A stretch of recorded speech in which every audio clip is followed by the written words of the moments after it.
ছাদ বাগানি ভাই ও বোনেরা, আপনারা যারা ভিডিওটি দেখছেন তারা অবশ্যই সর্বপ্রথম দেখতে পেরেছেন আমি আপনাদেরকে দেখিয়েছি আগাছা।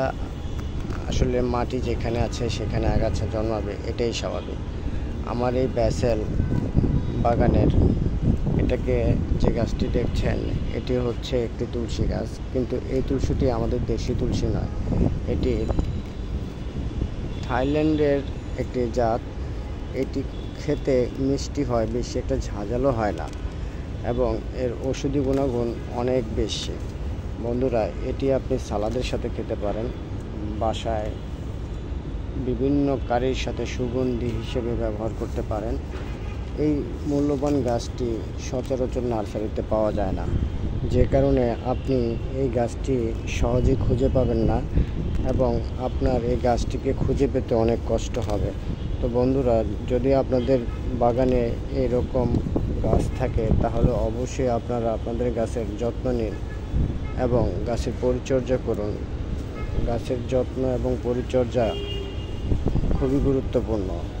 আপনার একটি প্রয়োজনীয় এই গাছটি, তুলসী গাছে অনেক প্রকারের ঔষধি গুণাগুণ রয়েছে। বিশেষ করে আমাদের যদি ঠান্ডা লাগে তাহলে আমরা তুলসী পাতা খেলে আমাদের ঠান্ডা নিরাময়ে সহায়ক হয়। আপনারা সবাই কম বেশি তুলসী গাছের উপকারিতা অপকারিতা জানেন। বন্ধুরা, সনাতন ধর্মে তুলসী গাছকে অনেক যত্ন নেওয়া হয় এবং তুলসী গাছকে একটি লক্ষ্মী স্বরূপ গাছ হিসেবে আখ্যায়িত করা হয় এবং এর পুজো করা হয়। তো বন্ধুরা, এই মহা ঔষধি তুলসী গাছগুলোকে আপনারা বিলুপ্ত হতে দিবেন না। তুলসী গাছ এমন একটি গাছ যে গাছটিতে দীর্ঘ 6 মাস ভালো থাকে এবং বাকি 6 মাস এই গাছে পোকামাকড় আক্রান্ত করে।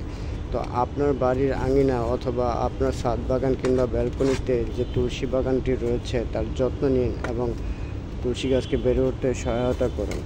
বন্ধুরা, আপনারা এই থাই ব্যাসেলগুলো অর্গানিক পদ্ধতিতে বিভিন্ন আধুনিক নার্সারিতে পেতে পারেন, কিন্তু সেই গাছগুলো দীর্ঘমেয়াদ, এই গাছগুলোতে এমনভাবে ভাইরাস আক্রান্ত করে যে আপনার পুরো গাছটিকে ভাইরাস খেয়ে ফেলে। তো আপনার যে বাগানটি দেখছেন এই বাগানটিকে আমি ট্রিম করেছি, আপনারা দেখছেন ডালপালাগুলোকে কেটে দিয়েছি এবং এই ডালপালাগুলো নতুন হয়েছে। এটা আমি কেন কেটে দিয়েছি, এটার কারণ হচ্ছে এই গাছগুলোতে ভাইরাসে অ্যাটাক করেছিল। আমি যদি এই পুরো ডালপালাগুলোকে কেটে না দিতাম তাহলে হয়তো আমার এই গাছটাকে বাঁচানো সম্ভব হতো না, যে কারণে আমি ডালপালাগুলোকে কেটে ছাঁটাই করে নতুন করে এই গাছের সৌন্দর্য ফিরিয়ে এনেছি। বন্ধুরা, আপনারা দেখলেন আমি কিভাবে আমার এই টবের গাছগুলোকে আগাছা পরিষ্কার করে দিয়েছি এবং মাটিগুলোকে খুঁচিয়ে দিয়েছি। সম্ভব হলে আপনারা এই গাছগুলোতে কিছু পটাশ সার ব্যবহার করে দিবেন, কিছু জৈব সার দিবেন 1 সপ্তাহ পরে। এরপর 1 সপ্তাহ পর আপনি কিছু টিএসপি সার ব্যবহার করবেন, দেখবেন আপনার এই ব্যাসেলগুলো দেখতে খুবই সুন্দর হবে এবং ভালো হবে। আজকে এ পর্যন্তই বন্ধুরা, আপনাদের সাথে আবার দেখা হবে আবার নতুন কোনো গাছ নিয়ে। আপনারা ভালো থাকবেন, সুস্থ থাকবেন, এই কামনাই করছি।